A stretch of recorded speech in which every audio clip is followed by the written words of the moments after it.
This is the Coin Show Podcast.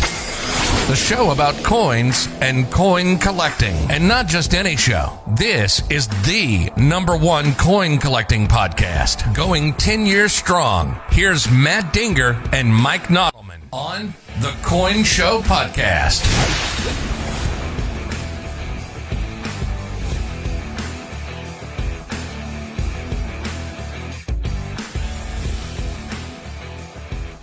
Mike, I love the edge that you have on that. You like that? Yeah. Good. It is episode 165 of the Coin Show Podcast, and on this episode of the Coin Show Podcast, Matt and I have a very special guest. That's a surprise I'm going to save for you. We're going to do your coolest thing instead of ours. Right. And first, I think we're going to get to the news.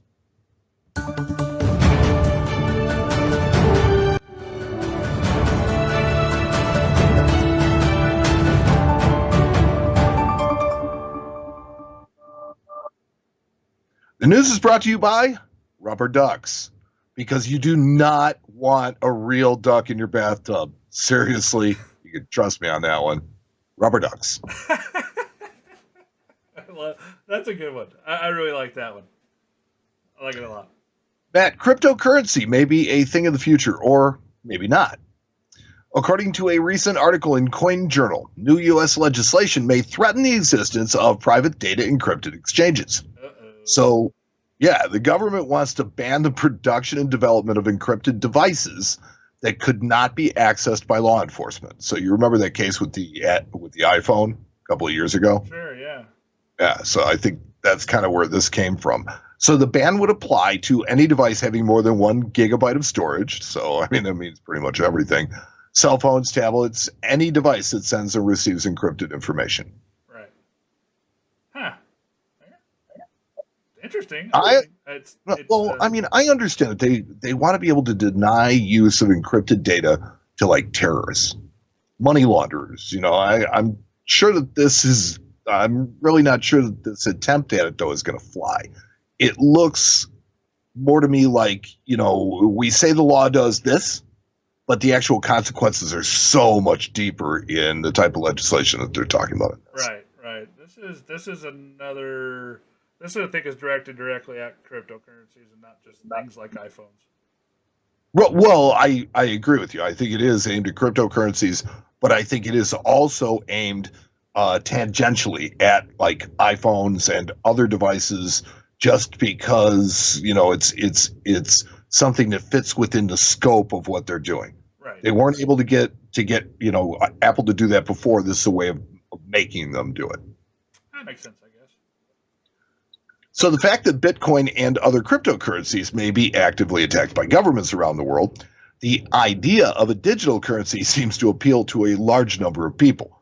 So Japan has done feasibility testing for the digital yen. Coin Journal is also reporting this news. So the two biggest technical barriers in the mind of the Japanese government are universality and resilience.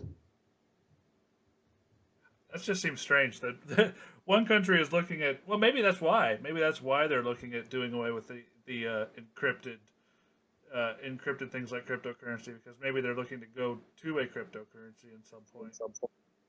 I think that the idea of a digital currency is you know, easily done.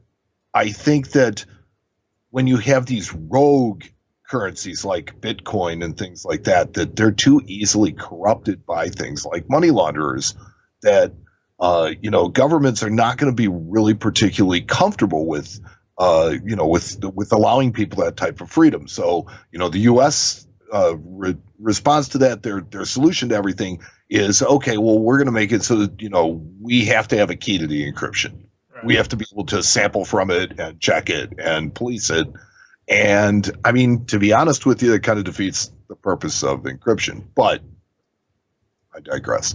But you know, it's unlikely that. Oh, well, hold on a second. So, Bank of Japan has announced a proof of concept process will be undertaken. So surprisingly, the Japanese government, though, is not the first to do so. China began a similar program with testing in major cities. Huh. But it's unlikely, in my humble opinion, that they would be the ones to issue a digital currency first, because Japan is just on more friendly terms with much more of the world, or at least I think so. Yeah. So I think the world would be more receptive to something coming from Japan versus elsewhere. Say that I probably agree with you on that one, buddy. And one last story about encryption technology, and this also from CoinJournal. So relatively new to my RSS feed. Check them out. It's CoinJournal, I think it's .com. Looks like they cover mostly cryptos and stuff like that, though.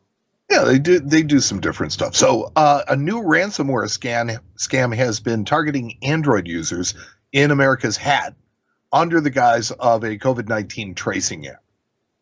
Huh. So Crycryptor is the name of the new ransomware, and this one works a bit differently than most. The hackers work to encrypt the files on the victim's device, and instead of locking the device, it leaves a README file with the attacker's email in every directory with encrypted files. Yikes. So, yeah, the files are encrypted using a randomly generated 16-digit key. Once Crycryptor encrypts the file, it removes the original file and replaces it with 3 new files. So, it's one of those things where they're not erasing your stuff; they're encrypting it, and then making you pay to get it back, which is terrible.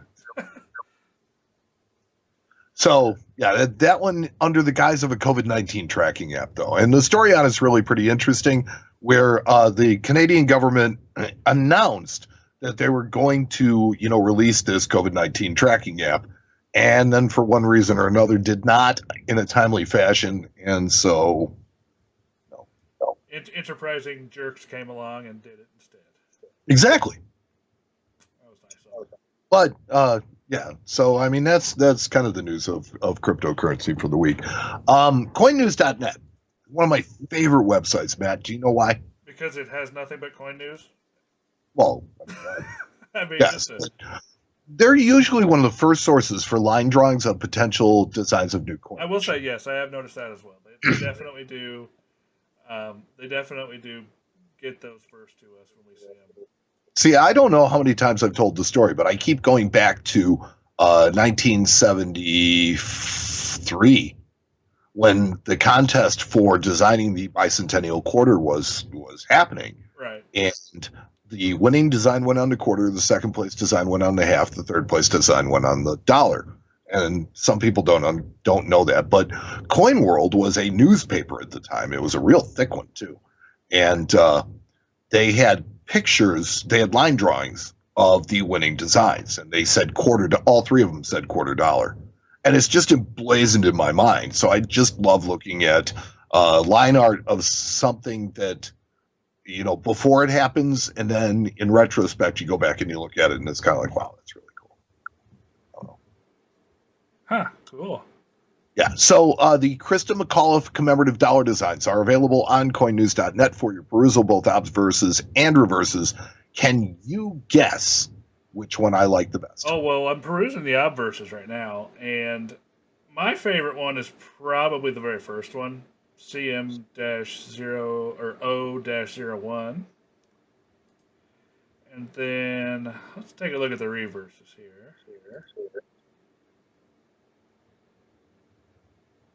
I kind of like the I Touch the Future one, the CMR-06.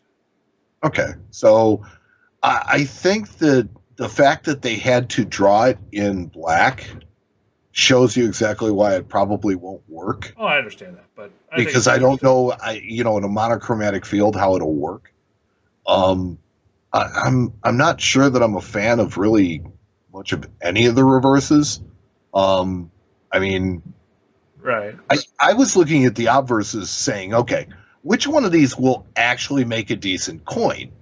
Number 2. Because you got a problem with the first design, which is the one you like, the second design, and the 8th design in the fact that it's pretty much, well, the first two particularly, in that she's looking right at you, and that's creepy. I don't care what you do; it's creepy.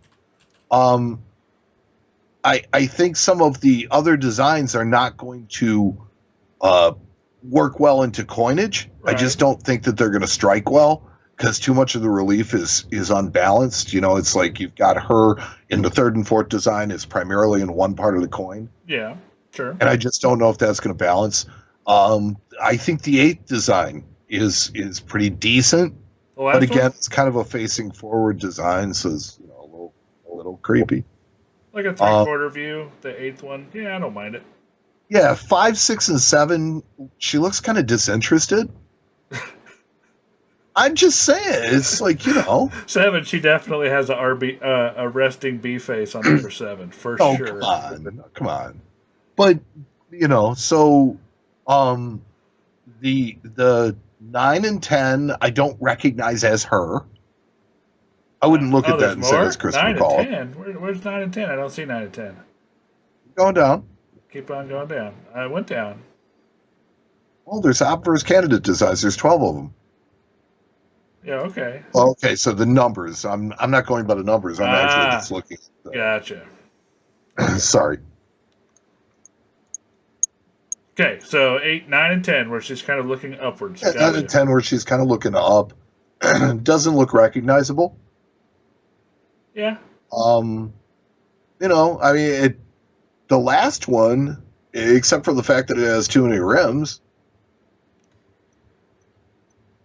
Yeah, I don't know. Listen to me, Mr. Big Time Coin Critic, right? I kind of like that second one, though. The first one and the second one kind of has the feel of what the Mint's been making lately. I think that number 2 is probably... Number 2 will make the best coin, technically. Is it because it's more comfortable to me that it kind of resembles the coinage I'm used to? Yeah, maybe. Or maybe the fact that we is that a bad thing? Maybe we just know that it will make the best coin. Well, maybe so. I mean, the design looks balanced. It looks decent. There's a nice image of her. She looks, happy and vital and, all that stuff. I have some buddies and that we always talk about different coins that come out. One of my favorite things is when they make a coin with somebody that what they look like in real life and it looks absolutely nothing like them. Yes. So hopefully that they can translate that coin to make it look like it's kind of like the Ronald Reagan presidential coin. Doesn't really look like it. Yeah, exactly. It doesn't. So I like, as far as the reverse designs, probably the third one on the top line. Where she's holding the book and holding her hand out. Yeah, I don't you really want that. Face on the front and face on the back. Or I like the one with the shuttle and the boosters on the side. That's kind of cool. Yeah, that one's okay. But that just makes me think about, just makes me think about how they died. Well, yeah. Unfortunately. It's truly sad. Where were you when that happened? I was like 6. Okay. I was working. So I remember walking out of my office. I was going out to my car to make sales calls. Yeah. And as I was walking out, one of the other salespersons was walking in, and she looked at me. She said, "The space shuttle just exploded." I was like, "Yeah, right." And so I walk out and I get into my car, and it was all over the Yeah, I was going to say, of course, it's everywhere. I went to the mall because at the mall they had 50 different TV stores. You'd stand in front of that and I watched it over and over and over. Yeah. But I digress. Let's see. Can you guess which the top-selling U.S. Mint product was this past week? I've switched over to it, but I'm not looking. Proof Silver Eagles? No. No. I don't know. The United States Proof Set once again tops the list. Have they released the Proof Silver Eagles? Oh, no. So that might explain it. Right. So if you asked me 2 years ago, I would have begrudgingly told you the proof sets are dead. Muerto caput. Right? Yes. They haven't exactly been resurrected to the collector's staple of old, but if you notice, you'd see the sales just slightly increasing for the past 2 years due to the W Mint bonus coins. That was good marketing. I'm telling you, I knew it as soon as it came out. I knew that was a good marketing tactic. So it sold a lot of sets. So it surely did. Like it or not, the mint is truly using their mints and their mint marks to drive demand. It makes me think about that population of silver eagles that was coined in Philadelphia. It's like how over 50% of them have already been certified. It's right. Isn't that nuts? Yeah. And finally, in the news, just when you think you've seen it all or know everything there is to know about a subject, something new comes along. This is a cool story. So people have been studying early U.S. coinage for decades. Collectors of this stuff from this era tend to be really, really inquisitive, right? They study coins and dies, die marriages, and they catalog all of them, right? Some people call them nerds. Well, some people do. Some people call them enthusiasts. So, I think it's just a different spelling of the same thing. I prefer coin enthusiast. For 90 years, there have been no new major die varieties in the 1795 flowing hair dollars, but now there is. This is a $50. Sorry. In the 1795 flowing hair, $50. There you go. Typo on my part. So Overton 133. Well, it's the half bust halves, those guys. That's the people that did this. So Overton 133 was struck with a previously unknown obverse die. And you're going to have to explain this one to me, Matt, because it kind of puzzles me, right? These dies have been studied and studied and studied by people forever. How do you have an unknown obverse die at this point? Odds are it didn't last very long. Something catastrophic happened pretty quick, and it just did not strike very many coins. How do you know it's not Chinese counterfeit?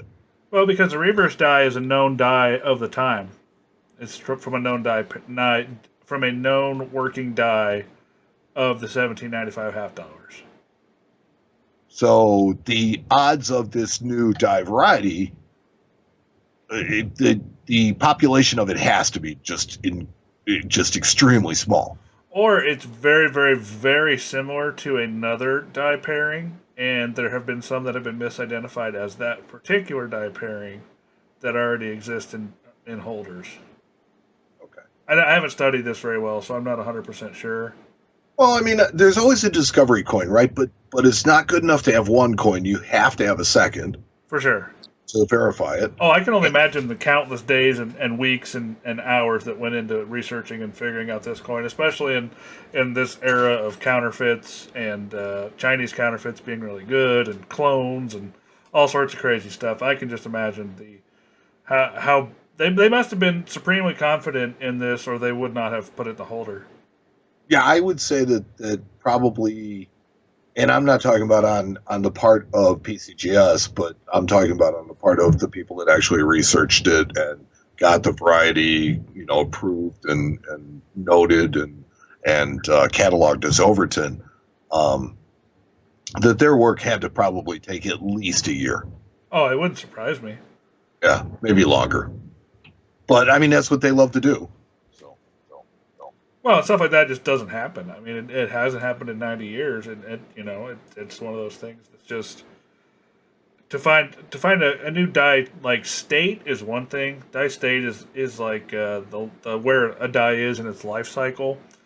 That's one thing because that sometimes, especially towards the end, they don't strike very many coins. But to find a completely new die pairing on a coin that has had the ability to be researched for 200 years. Plus, that's kind of where this is, making headlines. Well, yeah, because you've had a lot of research, right? And a lot of the attribution happened over a fairly short period of time, right? 30 years or so. And it was thought that was it. People have been going back, sifting through all this, studying coins, photographing them, now digitally scanning them, doing all these comparisons and things like that. I think maybe technology may have played into them being able to actually identify this. It's entirely possible. I'd really be interested to see, what they went through to get this thing called, a new die pair. So. Yeah. But really cool. Really cool. And that was the news. And this episode of the news was brought to you by Rubber Ducks, because you do not want a real duck in your bathtub. Seriously, you can trust me on that one. Rubber Ducks. Rubber Ducks. It's a good one. I like it. You're listening to the Coin Show Podcast with Matt Dinger and Mike Nottleman.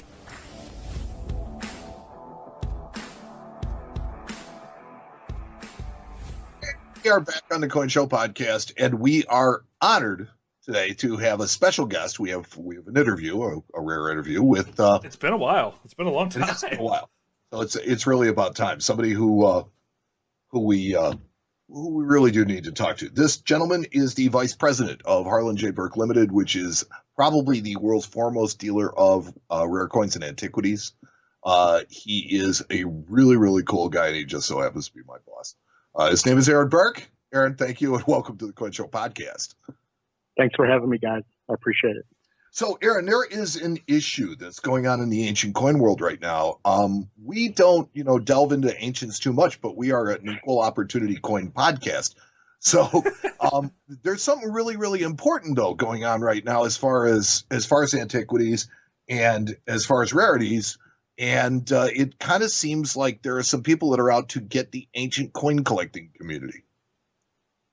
Yes, there are those voodoo people out there, and they unfortunately are the archaeologists. And there is mainly a movement, I would say mostly in American circles, though Europeans are also on board. And a lot of it started probably in the late 90s.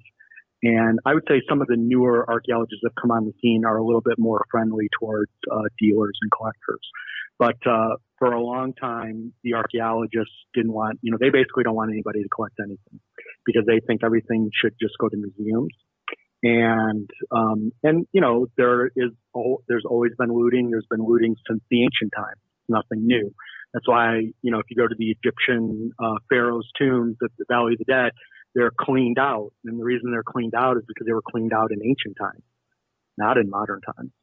So the only reason King Tut is famous is because we found his tomb intact. It was just a closet that no one found. So that's why he's famous. Other than that, he was a nobody. He was the Ford of pharaohs. How's that? So in any case, the Ford Pharaoh. So in any case, in the United States, we have a committee called CPAC, which basically talks to the public, and they basically listen to both sides, for and against, creating MOUs that the State Department will then write. And now, what does MOU stand for? I forget. Okay, but these are the directives that have to be followed as far as import. I mean, you can look it up. I just know it from MOU. So, in any case, the first MOU was the very last thing that President Clinton signed before he left office in 2000, and it was the Italian restriction, and it was a favor to Hillary Clinton because she had a girlfriend that she went to college with that was one of the Italian authorities. So that was a favor to them, and it's a lot of this stuff is geared towards antiquities because it's very difficult to, look, antiquities in ancient times generally didn't travel. They were usually indigenous to certain regions. And so countries really do have a say in having those things come back to them.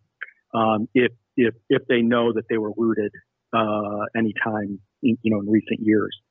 But, in ancient coins, they're mass produced. They were made to travel. And, in certain expansions of the ancient world, like say Rome, it's very difficult to know who owns what because Rome might have been in power over the entire world. Coin was minted in Spain and found in England. Who owns it? Where it was found, where it was minted, or Italy, who was running the world at the time.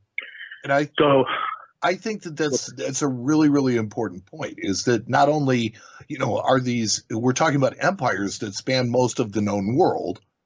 So It's not like we think of, Rome as Rome. It's a city. No, at that time it was an empire, and it did stretch all the way across Europe. So you'll find all sorts of things like that. And I just find that to be, Well, and the other thing is that ancient coins were mass produced. They were not unique items. And so they were generally not found at sites. If you talk to most people that have gone on digs in Israel and other places in the world, they generally don't find nice coins on site. And the archaeologists, when they do find ancient coins on sites, they just use it to, because if there's money laying around and they know when they were minted, they can kind of date the site to some degree. So other than that, the archaeologists care less about coins. They're more interested in other things. And in fact, if you think about it, how many museums around the world have you gone to and seen huge coin collections out? They don't sell tickets to museums. So they're not so important. But with antiquities, it's a little bit different because you can't decipher between a facade of a building and a base. They're all antiquities. So, but I really like the point that you made about coins, in the fact that coins are something that were made to be spent. They were made to travel. They were made to be used on the road by the armies. And in fact, that the mints even traveled with the armies at times to mint the coins. During certain civil wars. Well, if you think of Alexander the Great, as he was conquering the Greek world all the way to the Persians, he was actually taking over regions and then taking over their mints and minting coins to pay his soldiers.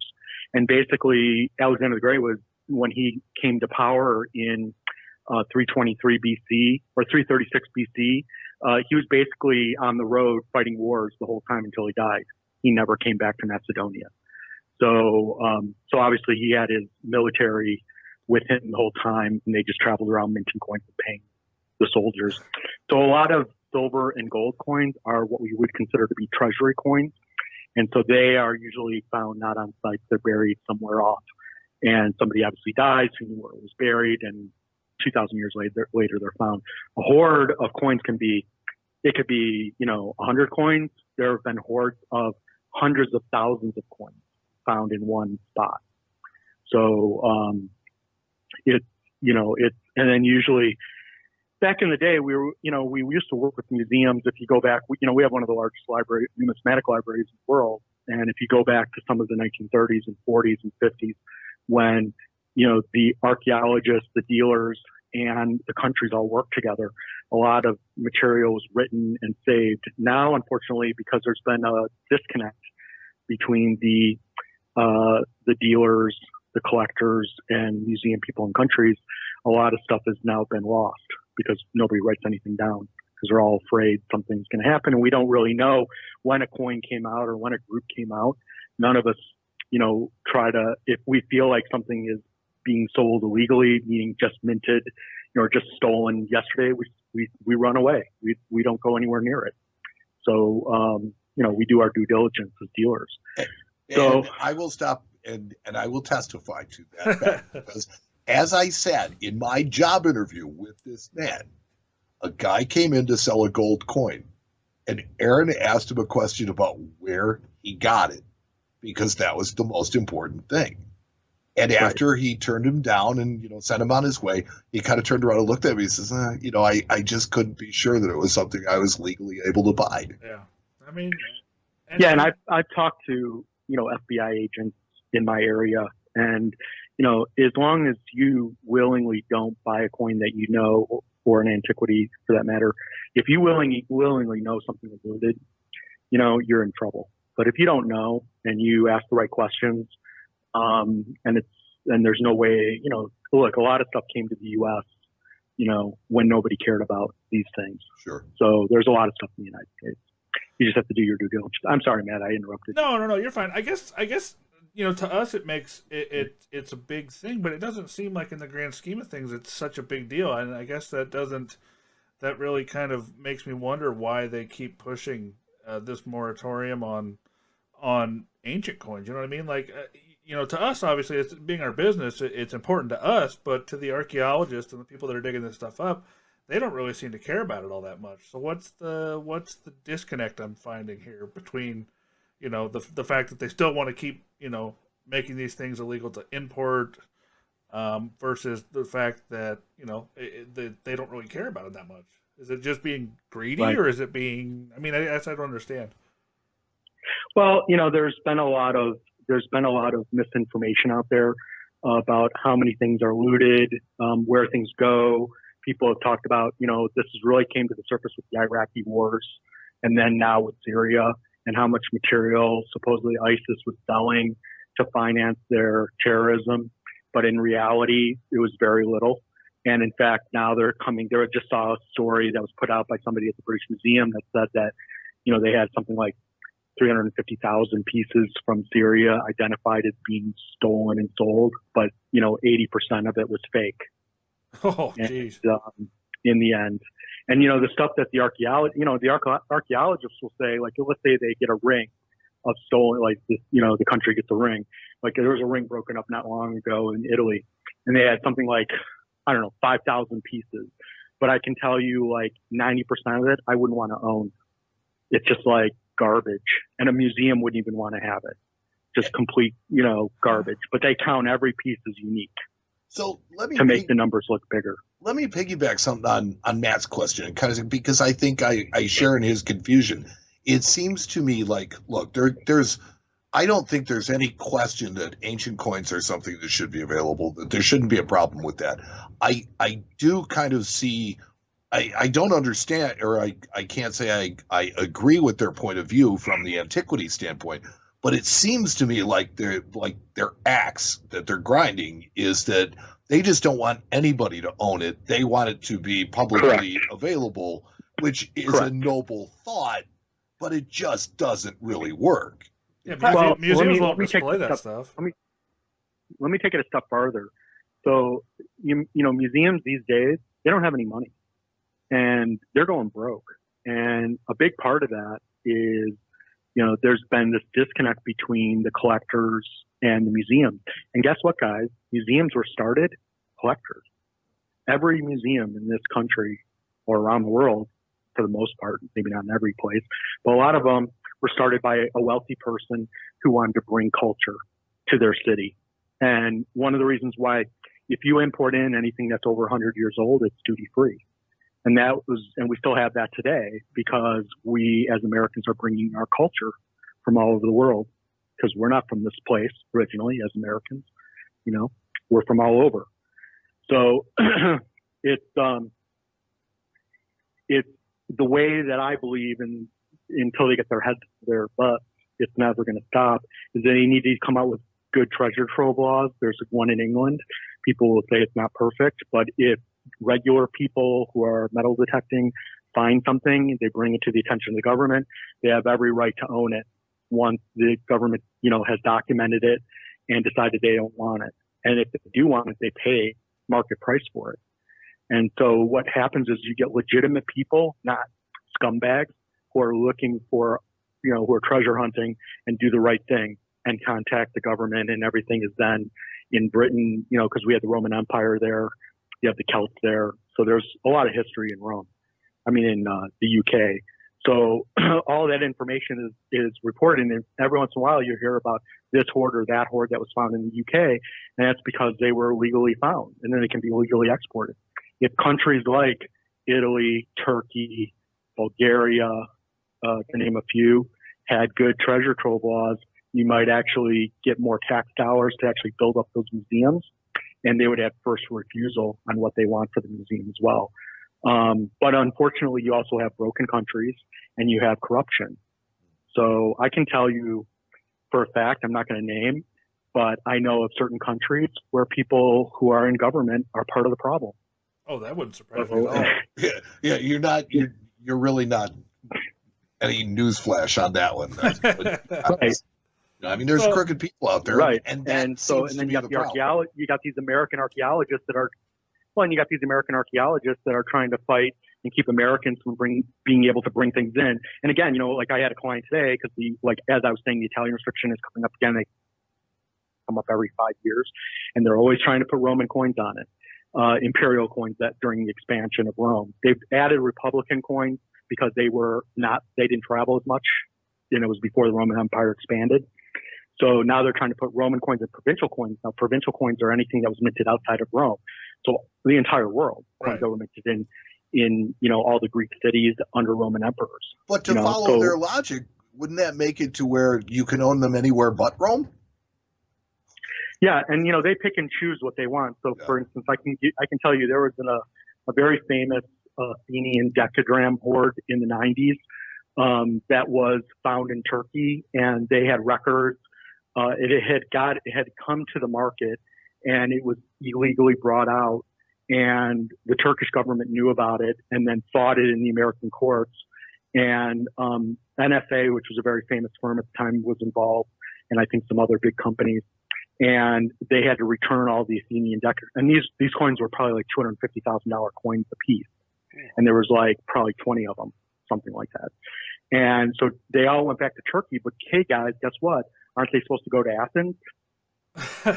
Just because they were found in Turkey, they went back to Turkey? Yeah. It seems very convoluted. And if they write an MOU for Greece, you know, it's for anything that's from Greece going back to Greece. So now why is Athenian coins going to Turkey?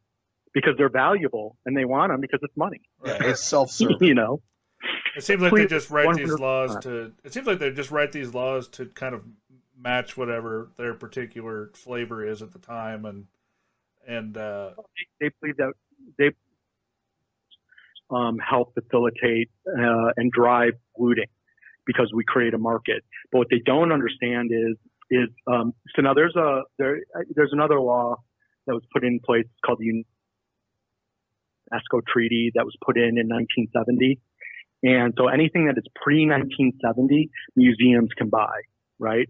So what do you think happens when anything that's pre-1970 goes up on the auction block? You got a smaller amount of available material, and you got very wealthy people that don't care what they spend. And they pay 10 times what the pieces are worth, depending on what kind of type of piece it is. And then what do you think the smuggler does when he sees the prices? Because everything in the world is now non-transparent.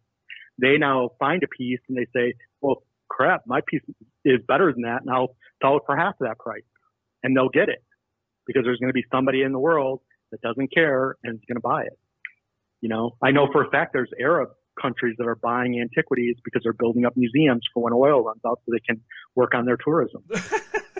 And honestly, they don't care. I thought that would be probably one of the best reasons to have, some of this stuff in Eastern Europe, in the former Soviet bloc countries, would be, to start driving some tourism in that direction. Absolutely. Absolutely. And guys, the other thing is that none of us deal in national treasures, but the archaeologists will say that every piece is a national treasure. Well, that's a bunch of BS. Great. The museums don't have the space to hold what they have. They only put out 5% of what they actually have. The rest of it just sits in drawers inside the museum that no one sees except for those curators.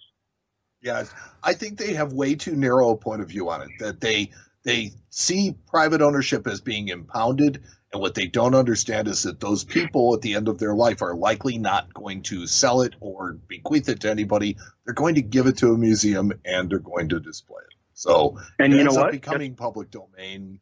Guess what? They can't even give it. They can't even give it to a museum anymore because museums can only take things that are pre-1970. So that means that if you have a collection that you've been buying on the open market, and most of it was, say, it's got pedigrees 1980s, 1990s, none of that can go to a museum. Huh. Interesting. Well, let's museum will not take it. Let's shift the gears a little bit here, because there's something else I know about you, Aaron, that I thought you might want to talk about on this show, and that is I don't even know if I want to call it an intense hatred, but a disdain for slabbing. Can you talk to us a little bit about slabbing and the ancient coin hobby? Yeah, I don't have, my biggest issue with slabbing isn't necessarily the slabs themselves, because when the couple of guys that took over the slabbing at NGC, they're really both fantastic numismatists. I've known them for 25 years, and they really know their stuff. The problem I have is the people who are selling them, they market them kind of like, they were always kind of marketed towards telemarketers for the most part. Right. And I know maybe that wasn't the general starting point for NGC or anyone else who were slabbing coins.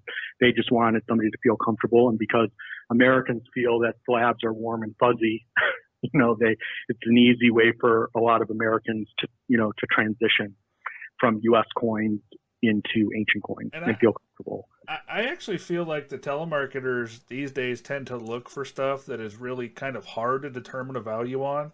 so that they can they can fluff up the sales pitch and really push it hard. And I think that's kind of where ancient coins might have fallen into that niche, as far as something that does get pumped as far as values go for slab coins versus raw coins. And, I feel like that might be why. It's just simply because they're kind of hard to determine the value on certain things. They really aren't.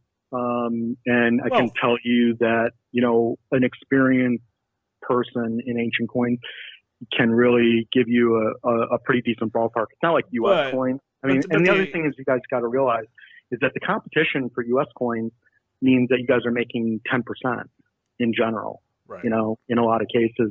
In ancient coins, you can make up to 50% on low-end coins. And you should, because some of that stuff might sit for a long time. They're not so, like when I go to a show with my dad, we're not being bought out by all the dealers and doing all this wholesale business. We rely on a lot of clients showing up to shows. That's not necessarily so true in U.S. coins.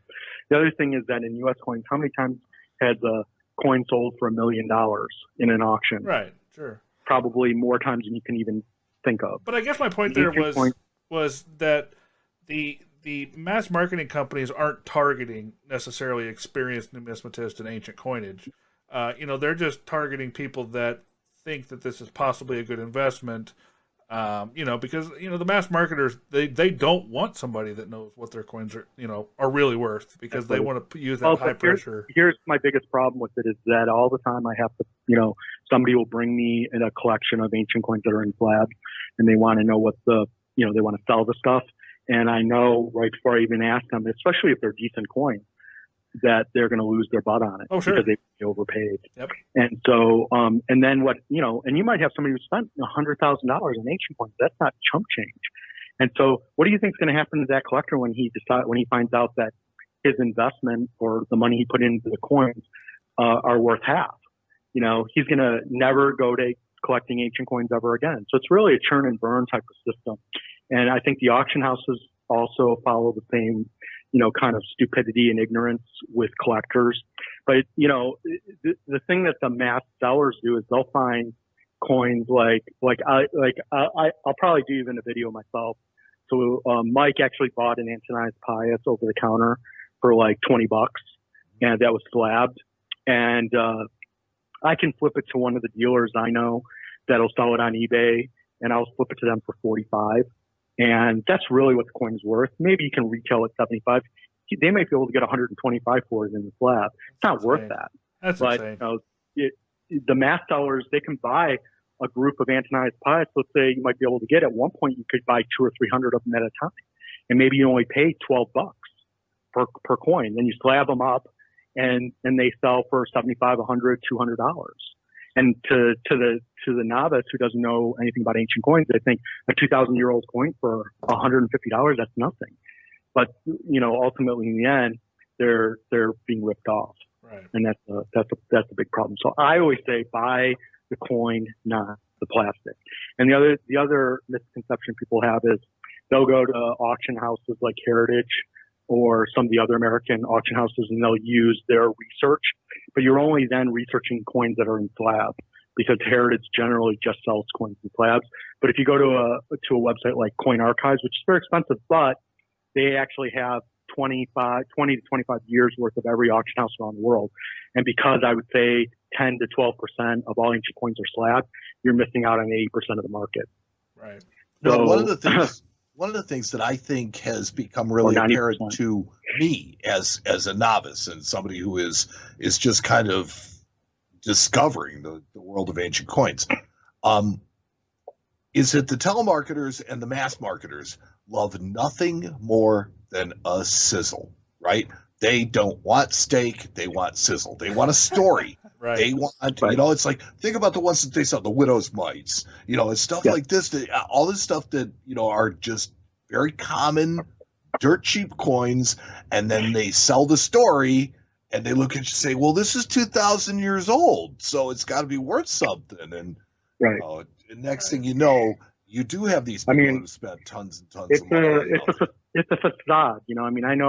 I know some Christian ministers that have become clients of mine, and they would go to Israel with big groups. A lot of the Christians are now going over there to Israel, and they call it getting Israeli fever, because they get over there and an Arab gets a hold of them and at the store, and they sell them fakes, they sell them real things, but they way overpriced stuff, and they just go crazy.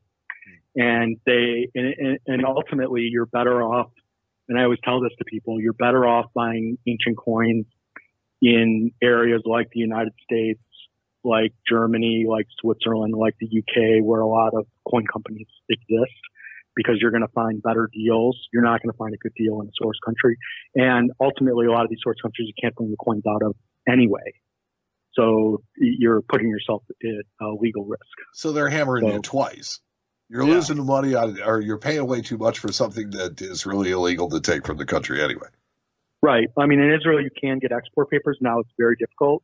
I don't know if you guys ever heard about the Hobby Lobby guy who, he built this huge museum in Washington, D.C., and it's proving that the Bible, literally everything in the Bible, is correct. And so he built this massive collection in about 4 years, and he was buying in Israel from Arabs. They brought stuff over, and they didn't declare what the stuff was, and there was lots of Sumerian tablets and things like that. He got busted. He said, "Oh, I didn't know." He got fined $2 million, and all the families that were selling to him got arrested or in big trouble in Israel. And basically then Israel decided, well, we're not going to let anybody get export papers anymore. So now the only thing you need export papers for is things that are proven up to a certain amount of time, has been out of the ground, proven. And then you can get an export paper. So that means that like widow's mites, we used to be able to buy widow's mites. You could buy 10,000 at a time at one point. And now, for like $2. This is 20 years ago. Now they want $13 and $14 because they have legal papers to get out of the country, and they're shit. Oh, sorry, they're not at this point. Okay, well, let me. I'm going to switch gears again on you here. Sure. I guess lastly, let's talk about what would your advice be to a collector that is interested in ancients, but let's say hasn't started buying them yet. What would your kind of first steps be down the path? I always tell a client when he walks into my store that not to buy right away, that they should get a couple of books, maybe a couple of novice books to start. My dad's book on the 100 Greatest is a good book because it kind of covers everything. You're not going to find a book that covers everything. It's just impossible because you have over 2,000 years of ancient classical period of striking. So you can't get everything in one book. It's impossible. But go to a dealer that is reputable, a dealer that's like in the P&G. Just being in the ANA is nothing. Anybody can become an ANA member. Not to say that's bad, but being a P&G member or IEPN member, you have to jump through a heck of a lot more hoops. And you're also have to follow certain rules. So if you sell a fake, you could get kicked out of the organization. So there's a lot of policing that goes on. And if you find a good dealer in your area, or it doesn't even have to be in your area. These days, I work with people all over the world. But find somebody reputable to work with and start to focus in certain areas. And, and that first purchase you make may not be the one you want, in about a year. Because, a lot of people think, oh, I want to buy Roman coins. And then they end up seeing Greek coins and go, wow, I never thought they were so beautiful. I'm going to go to there. So, basically I think that you just have to pick a dealer who knows what they're doing, who's been around a long time. Doesn't have to be us, but I would say Harlan Burke is really dang good at what we do. But you pick a lot of different organizations that are around the country. I wouldn't necessarily go and buy out of auction yourself. I would use a dealer to buy out of auctions because they're going to steer you through a lot of the issues that come up with bidding and sales, and maybe even bidding out a fake coin. So I do that for 5%.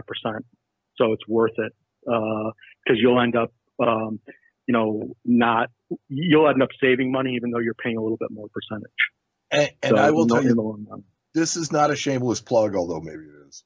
One of the things that I learned at Burke is that you want to place things with collectors. You really do. If you place something with a collector, that coin will come back and you'll get an opportunity to sell it again and again and again. So they're not about wholesale. They're not about moving stuff and flipping stuff.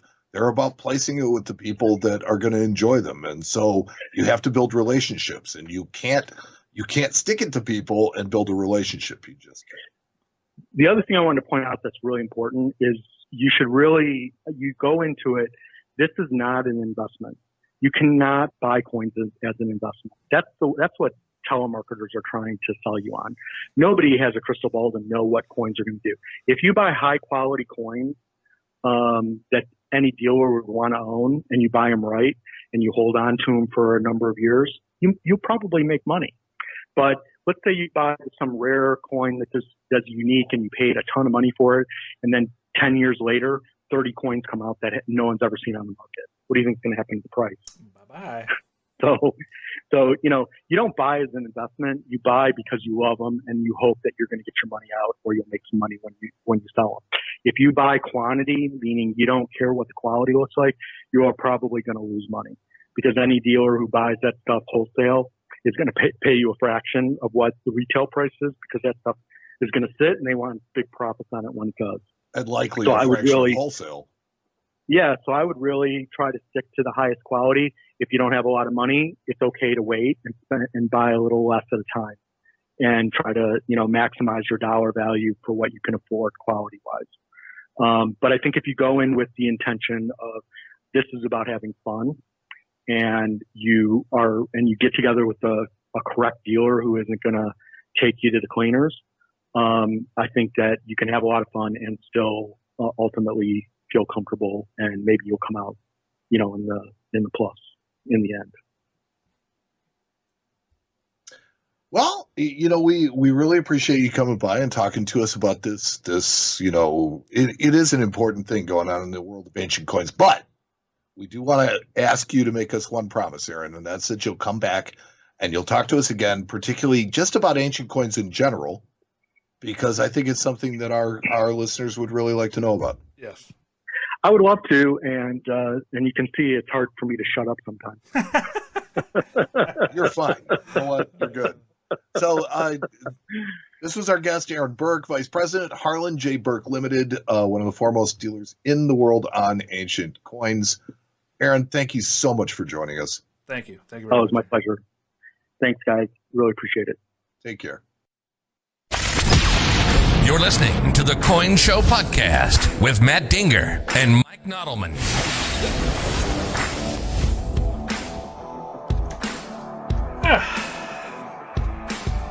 Heck of really cool things to say. Heck of an interview. A lot of things. We don't have time to talk about all the things we talk about there. And Yeah, I can see us doing another 2 or 3 of those in a row. It's still not getting everything. Yeah, no, I love talking to him because I learn something every time I talk to him. That's right, buddy. That's right. Yeah. So, speaking of learning something every time, we've been doing Coolest Thing forever. Ever and right? Ever, yeah. And a day. Mm-hmm. And so Matt came up with this even better idea of let's see your coolest thing. So he posted to our group Friends of the Coin Show. I did.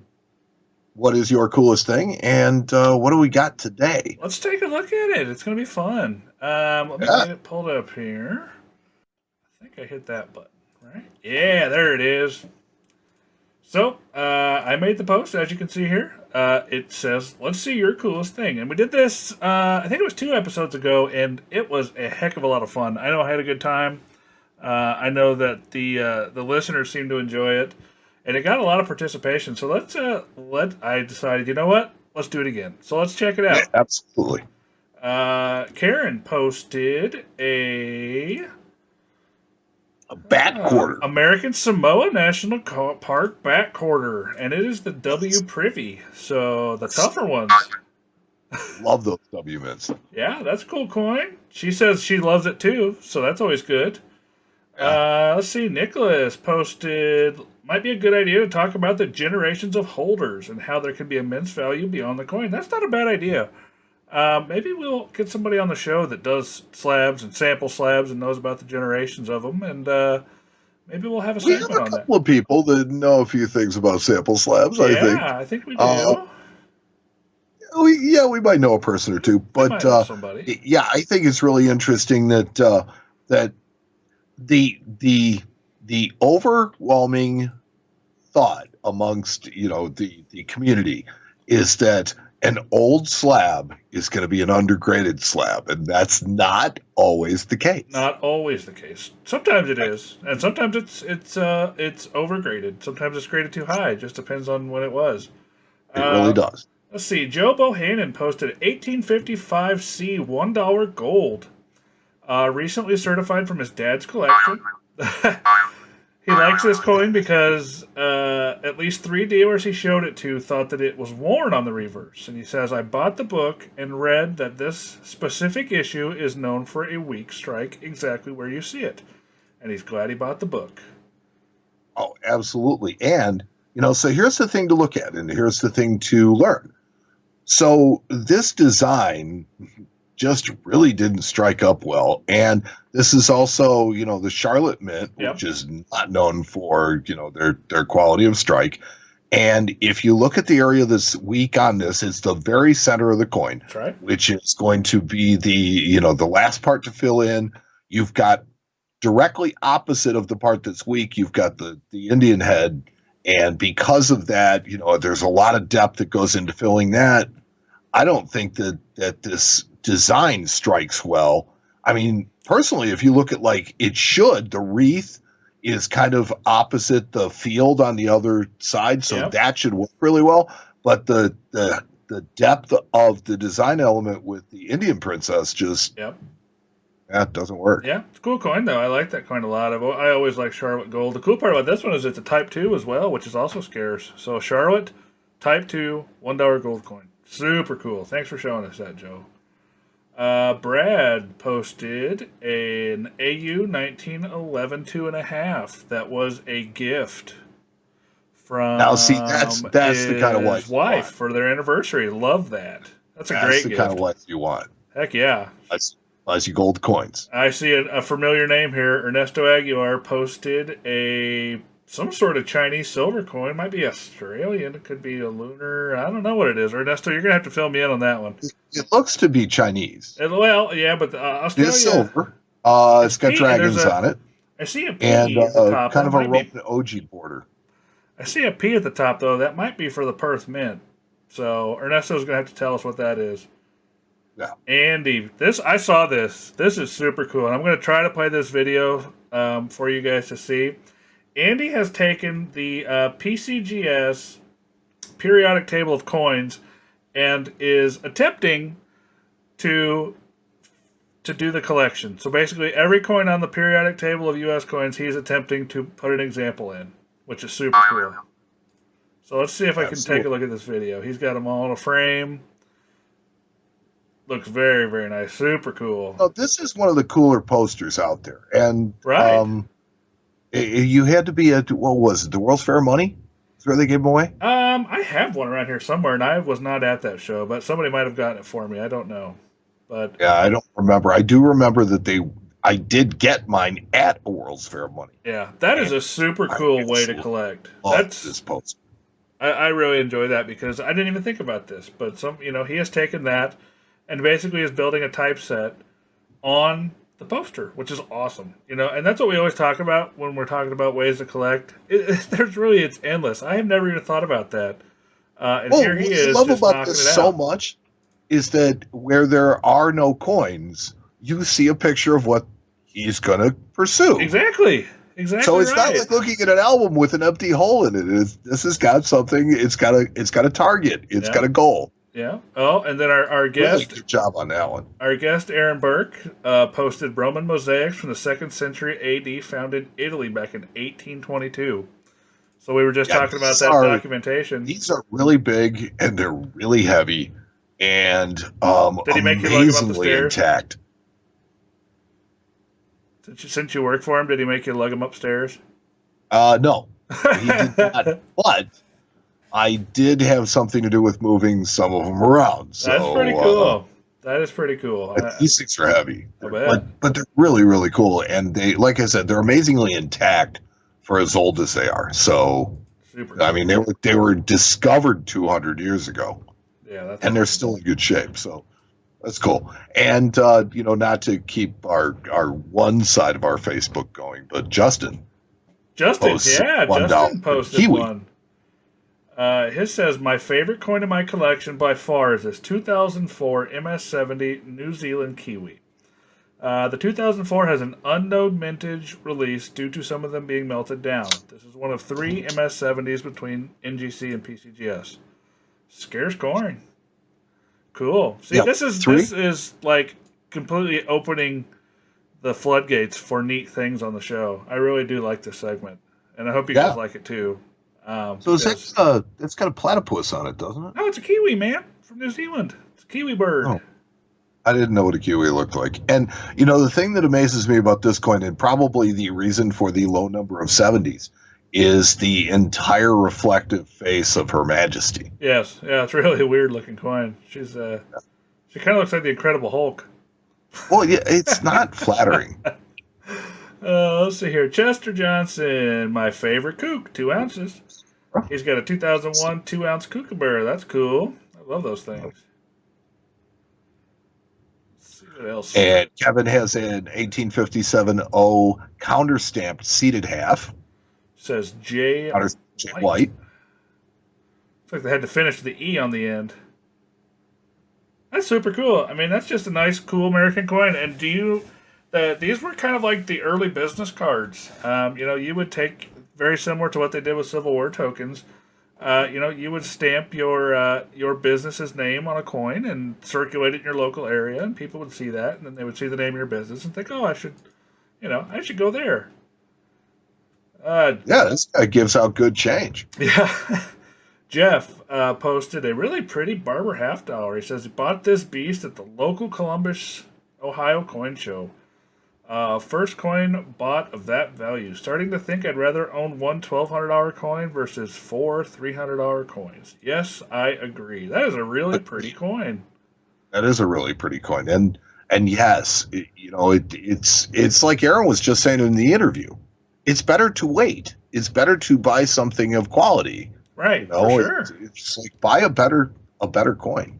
I was just talking to somebody about that the other day in the office. They were asking me, I've got a certain amount of money I want to spend. What should I buy? And I said, buy a WoW coin. Buy a coin that you hand it to somebody, a dealer, and they look at it and they go, wow. And that's what I think this coin is. It's a WoW coin. So, see. You want to take this one or you want me to? Yeah, sure. Andrew has a 1956 Franklin struck on a 25-cent silver planchet.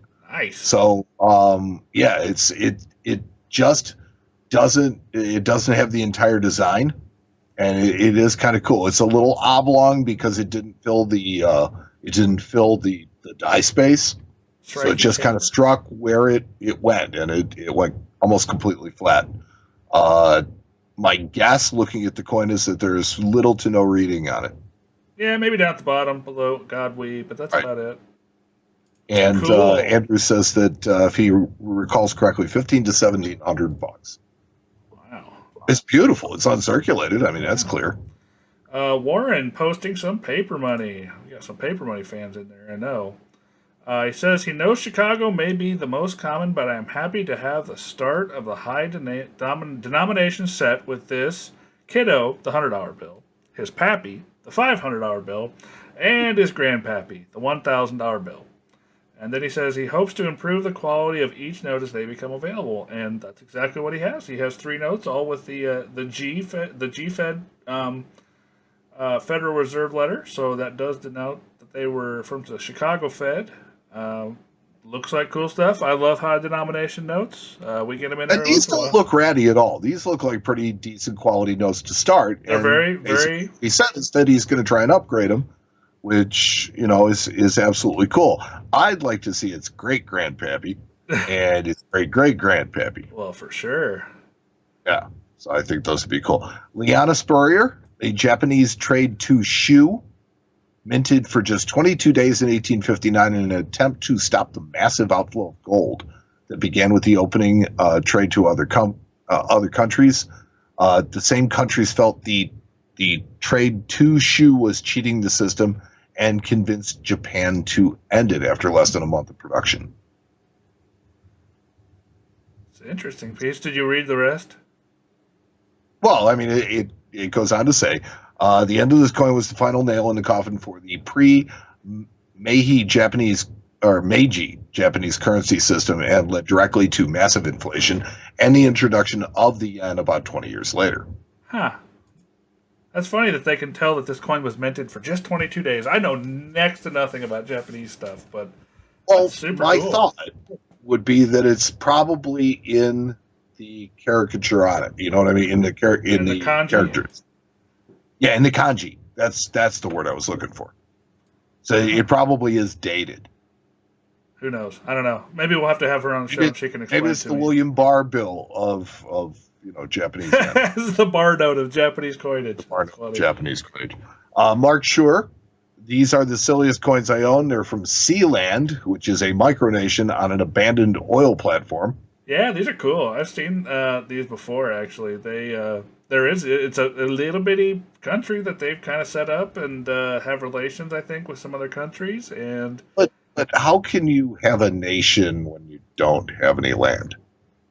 Well, I don't think it's an official nation. I think it's kind of like coins. Yeah, they are issuing coins and even gold coins. It looks like, but I think it was more of like environmentalist kind of commune. I think when it first started, kind of like Celestin. What's that? Kind of like Celestins. Kind of, sort of, yeah. I think the celestial space. People claiming everything above 6 inches above the ground. Yeah, and I think that these were kind of, this micronation stuff's interesting. There have been a few of them over the years. There was one in, I can't remember what it's called, but there was one in Australia that issued some coins and stamps. And I think, honestly, a lot of these places exist for a reason in the first place, but then they go on to make stuff like this to kind of help fund whatever that reason might be. Rather interesting. Stevie Schubert. Let's see what Stevie has. Stevie has a Civil War token from Plainfield, Indiana. So this is Johnson and what does that say? Ousley? It says Johnson and Ouesley, I think. No, it's Oursler. So it's Oursler. Dealers of dry goods, boots, and shoes, Plainfield, Indiana. Huh, cool. Well, Plainfield today is known as that spot in town where the airport is. So it doesn't exist anymore? It's there. It's just everybody thinks of Plainfield, you think of the airport. So, let's see. Cody posted he posted a national note from Lyons, Iowa, certified by PMG as an extremely fine 40. That's extremely rare. This is an 1882 Brownback $10 note, and it is the coolest part, Mike. Serial number 1. Yeah, baby. And he says this is the second note known on the bank. The other is in the Higgins Museum, which is a museum that has a very, very large national note collection. I've actually sold them a note before too, but no, this note.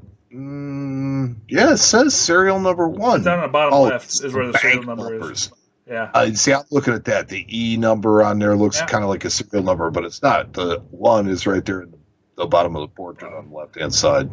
And Corey says, with another note, he says, hometown obsolete banknote, currently the only surviving example known. That's cool. Maumee City Insurance Company was a quote-unquote bank that issued notes in Maumee, Ohio, for the period of 1837 to 1839, before the plug was pulled on them for issuing more notes than they had backing for. Well, you don't say. There were scammy people back in the 1830s as well? No, come on. That's so, yeah. Well, I mean, look at that. That's during the hard times. Right. That's cool, though. That's a super cool note. Think about it.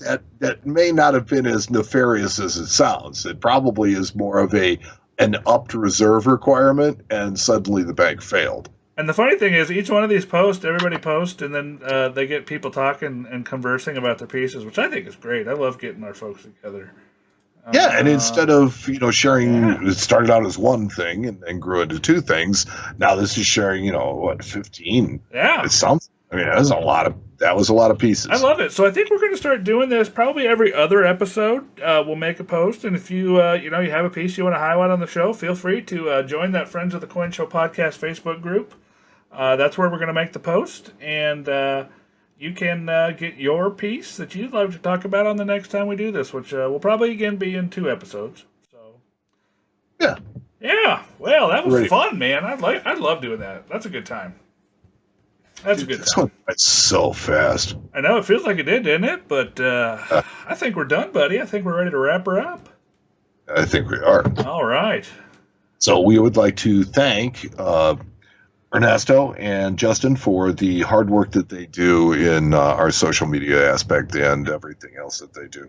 I'd like to thank all the people that listen, all the people that inspire us, the people that sent in their coolest thing this week, and the people that help out the show on Patreon. www.patreon.com/thecoinshow.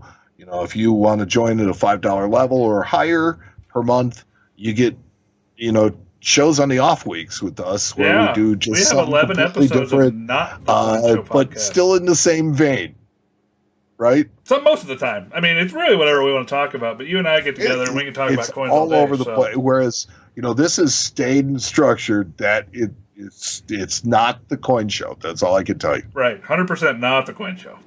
Right, absolutely. So for the Coin Show, I'm Mike, and I'm Matt, and we'll talk to you next time on the Coin Show.